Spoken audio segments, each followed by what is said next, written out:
কোরবানির ঈদের দিন বিড়ালরা কোথায় যায়, কেন দেখা যায় না তাদের, কোথায় গায়েব হয়ে যায় অত্র এলাকার বিড়াল? এছাড়াও পৃথিবীর মধ্যে কোন জাতি বিড়ালকে কোরবানি দিয়ে থাকে? এছাড়াও বিড়াল কিভাবে ভূমিকম্পের আগাম বার্তা বুঝতে পারে এবং তার মালিককে রক্ষা করে? এছাড়াও যারা বিড়াল পালন করে তারা কিভাবে ব্রেইন স্ট্রোকের হাত থেকে বেঁচে যায় তা কি আপনার জানা আছে? এমনকি রাসূলুল্লাহ সাল্লাল্লাহু আলাইহি ওয়াসাল্লাম আজ থেকে 1400 বছর আগে এই বিড়াল সম্পর্কে কি বলে গিয়েছিলেন সেটা কি আপনার জানা আছে? প্রিয় দর্শক, আজকের এই ভিডিওটি অতীব গুরুত্বপূর্ণ হতে চলেছে। অনেক অজানাকে জানতে পারবেন আপনারা এই ভিডিওর মাধ্যমে।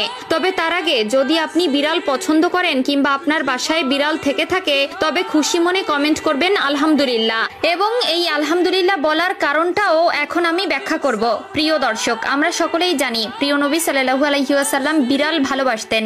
এই বিড়াল সম্পর্কে মহানবী সাল্লাল্লাহু আলাইহি ওয়াসাল্লাম কিছু হাদিস বলে গেছেন আমাদের, যার মধ্যে রাসূলুল্লাহ সাল্লাল্লাহু আলাইহি ওয়াসাল্লাম আবু দাউদ শরীফের 754 নম্বর হাদিসে ও তিরমিজি শরীফের 92তম হাদিসে বলেন, বিড়াল কোনো অপবিত্র প্রাণী নয়, বরং এটি তোমাদের গৃহপালিত প্রাণী।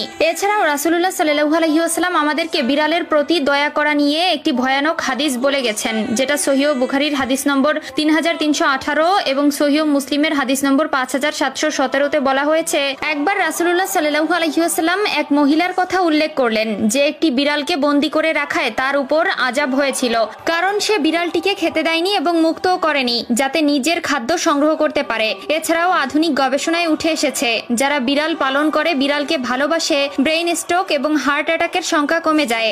এছাড়াও বিজ্ঞানীরা বলছেন বিড়ালের শ্রবণ শক্তি অন্য সকল প্রাণী থেকে একটু প্রখর, যার মাধ্যমে তারা অনেক দূরের জিনিসও খুব সহজে শুনতে পারে। এমনকি যদি ভূমিকম্প হয় তার 10 থেকে 15 মিনিট আগে ভূপৃষ্ঠের তলের প্লেটের বিন্দুমাত্র শব্দও তারা শুনতে পায়, যার ফলে তারা আগে থেকেই সাবধান হয়। আধুনিক বিজ্ঞান গবেষণা করে আরো পেয়েছে যে যারা অল্পতেই নেগেটিভ মাইন্ডেড হয়ে পড়ে তাদের সামনে যদি সেই সময় কোনো বিড়াল ছেড়ে দেওয়া হয় কিংবা সেই ব্যক্তির পোষা বিড়াল থেকে থাকে তবে সেই বিড়ালের দিকে তাকালেই নেগেটিভিটি কেটে যায়। এছাড়াও যারা কালো জাদু করে বা কালো জাদু অধ্যয়নরত অবস্থায় থাকে তারা তাদের এই শক্তিকে বৃদ্ধি করার জন্য কালো রঙের কোনো বিড়াল পেলেই সেটি কোরবানি করে দেয়। তাদের বিশ্বাস এটি কালো জাদুকে আরো প্রখর করে তোলে এবং কোরবানির ঈদের দিন তেমন একটি বিড়াল দেখা যায় না। এর কারণ হলো বৈজ্ঞানিক গবেষণায় উঠে এসেছে যে বিড়ালের খাদ্য হজম শক্তি কম থাকায় আঁশ জাতীয় খাদ্য হজমে বেগ পেতে হয়, যার ফলে কোরবানির ঈদের কয়েকদিন মাছ মাংসের হাড়গোড় এমনকি মাংস অত্যাধিক পরিমাণে খাবার ফলে তাদের বমি সহ বদ হজম হয়